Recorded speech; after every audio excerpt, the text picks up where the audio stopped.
Se tient, puisque j'en profite avant d'attaquer sur les solidarités.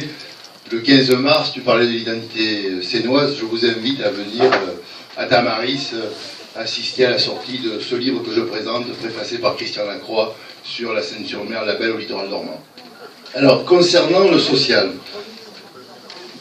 à la Seine-sur-Mer, c'est un large champ d'intervention que devrait avoir la commune de la Seine-sur-Mer. Mais pour être concret, on constate ces dernières années que par la décentralisation, les communes, et notamment la commune de la Seine-sur-Mer, s'est retirée du champ du social, au motif qu'effectivement le Conseil général est le bras armé dans le territoire départemental de tout ce qui est politique sociale, en gérant le RSA, l'APA, tout ce qui touche aux femmes, aux personnes handicapées, à la petite enfance, à la place abandonnée, etc.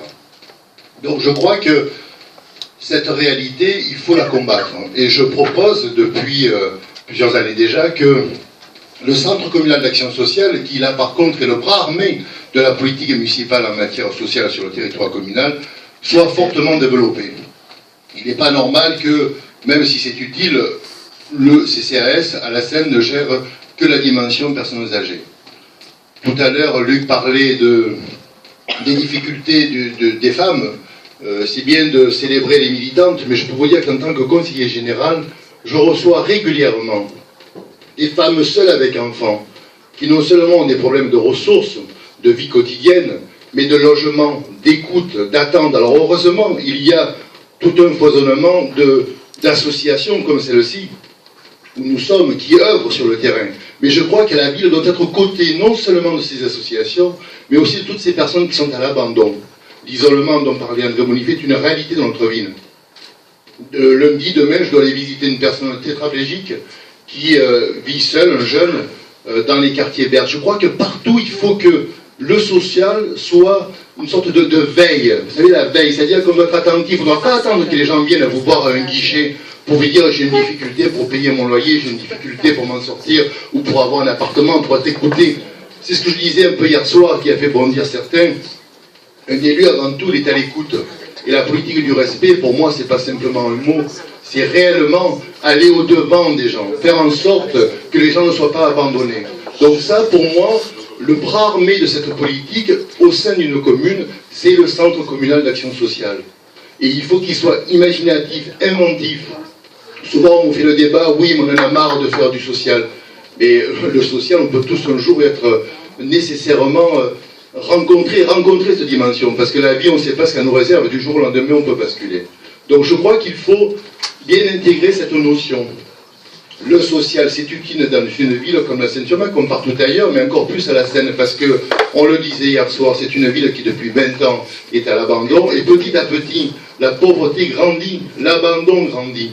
Je vous le dis, je suis très ému souvent quand je reçois ces femmes seules avec enfants, jeunes la plupart du temps, deux enfants, et qui sont confrontés à des logements trop humides, à des situations d'isolement, même des fois de violence dont parlait Luc tout à l'heure. La ville doit être aux côtés de ces personnes. Les personnes handicapées, les personnes âgées. On peut vouloir, avec le Conseil général, et c'est la politique depuis des années, maintenir les personnes à domicile, mais on ne peut pas attendre du Conseil général tout. Il faut que la ville soit un bras armé sur son territoire de cette politique en direction des personnes en difficulté, quel que soit leur niveau. Et je vous assure, pour rencontrer depuis des années des tas de Sénois, on bascule vite malheureusement dans la difficulté, dans la dépendance ou dans la souffrance. Donc ayons ce sentiment. C'est bien pour ça aussi que l'autre penchant pour moi de la politique que je veux mener, c'est cette notion, on en a parlé un peu tout à l'heure, de fraternité. Il faut arrêter de mettre entre nous des murs, il faut être des passe-murailles. Pour moi, un homme politique ou une femme politique, c'est un passe-muraille.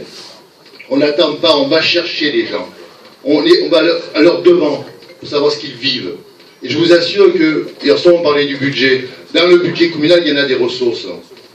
Quand je pense qu'un directeur général d'un office HLM a été capable de faire financer par un conseil d'administration 117 000 € de dépassement de forfait téléphonique, je me demande, ce budget-là, comment ils vont arriver à le financer? Est-ce qu'il n'a pas manqué dans une politique sociale simplement de l'office HLM? Vous vous rendez compte qu'à la Seine, il y a une seule assistante sociale, au motif au motif que le Conseil général déploie des assistances sociales sur tout le territoire communal, nous, on se dit, bah, c'est pas à nous, c'est le Conseil général.